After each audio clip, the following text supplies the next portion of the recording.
पुराने वक्तों की बात है कि पहाड़ों के दामन में एक रियासत थी जिसका नाम कागन था, जिसकी खूबसूरती मशहूर थी। उसे देखकर ऐसा लगता था जैसे जन्नत जमीन पर आ गई हो। बुलंद पहाड़, सब्ज वादियां, साफ शीशे जैसी नदियां और रंग बिरंगे फूल उस रियासत को और भी हसीन बना देते थे। उस रियासत पर एक नेक दिल बादशाह हुकूमत करता था, जिसकी एक खूबसूरत और निहायत नर्म दिल बीवी थी। दोनों बहुत खुश अखलाक और रहम दिल थे। बादशाह अपनी रियाया से बहुत मोहब्बत करता था। वो गरीबों की मदद करता, उन्हें तहफ़्फ़ुज़ देता और उनके मसाइल खुद सुनता। लोग भी अपने बादशाह से बहुत प्यार करते थे, मगर बादशाह के दिल में एक गहरी कमी थी। उसके यहाँ कोई औलाद न थी। जब भी वो किसी का छोटा बच्चा देखता, वो उसे प्यार करता, मगर फिर उदास हो जाता। उसके दिल की तड़प और बढ़ जाती और बादशाह हर वक्त यही दुआ मांगता रहता कि उसके घर भी एक छोटा सा बच्चा पैदा हो। एक दिन बादशाह ने रो रो कर दुआ मांगी, या अल्लाह, मुझे औलाद अता फरमा, चाहे वो गंजी ही क्यों ना हो। अल्लाह ने उसकी दुआ कबूल कर ली। कुछ अरसे बाद महल में खुशखबरी गूंज उठी। बादशाह और मलिका निहायत खुश हुए।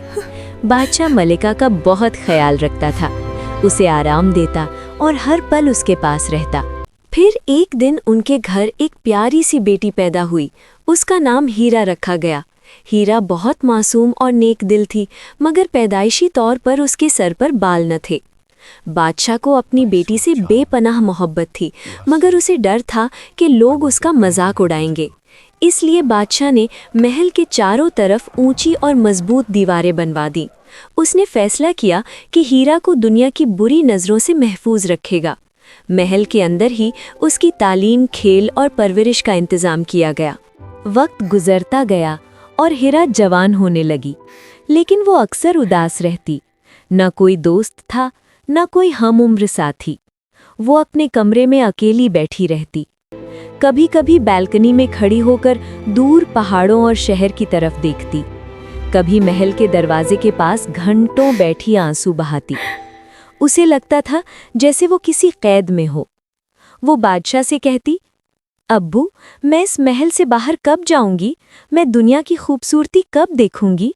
बादशाह यूं तसल्ली देता, बेटा, जब तुम 20 साल की हो जाओगी तब तुम्हें इजाजत होगी। हीरा ने सब्र से इंतजार किया। आखिर वो दिन आ ही गया। उसकी 20वीं सालगिरह। महल को दुल्हन की तरह सजाया गया। दुनिया भर से मेहमान बुलाए गए। रोशनियों से महल जगमगा रहा था। हीरा ने अपने वालिदैन के साथ मिलकर केक काटा, मगर उसके दिल में सबसे बड़ी खुशी ये थी कि अब वो महल से बाहर जा सकेगी।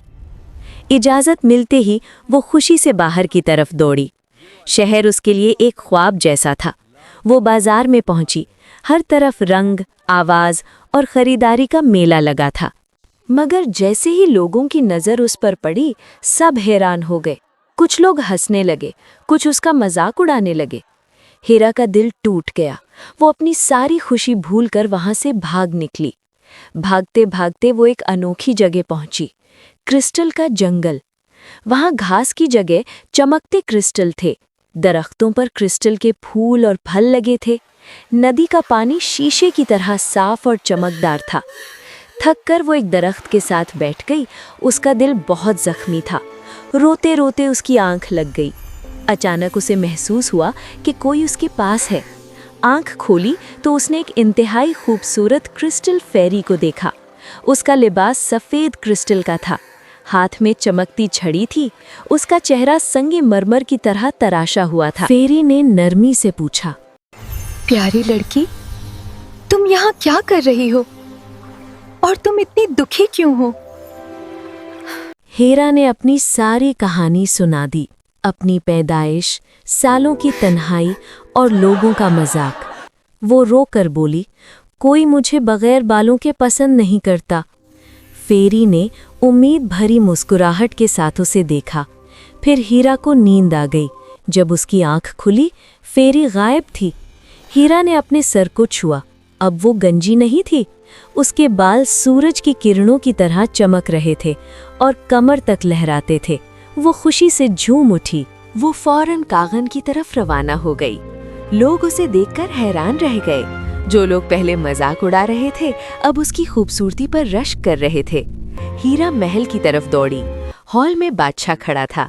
हीरा ने उसे गले लगा लिया। बादशाह ने हैरानी और खुशी से अपनी बेटी के चमकते बाल देखे। अगले दिन बादशाह ने ऐलान किया और हीरा को लोगों से मिलवाया। महल में जश्न मनाया गया। लोग खुशी से नारे लगा रहे थे। कुछ अरसे बाद बादशाह ने हीरा को कागन की मलिका बना दिया। हीरा ने सिर्फ अपनी खूबसूरती पर फख्र नहीं किया, बल्कि अपने नेक दिल और रहमदिली से लोगों के दिल जीत लिए। वो गरीबों की मदद करती, इंसाफ करती और सबके साथ प्यार से पेश आती। आखिरकार हीरा सिर्फ एक खूबसूरत मलिका ही नहीं, बल्कि एक अच्छी और मेहरबान हुक्मरान के नाम से मशहूर हो गई और कागन फिर से जन्नत जैसा चमकने लगा।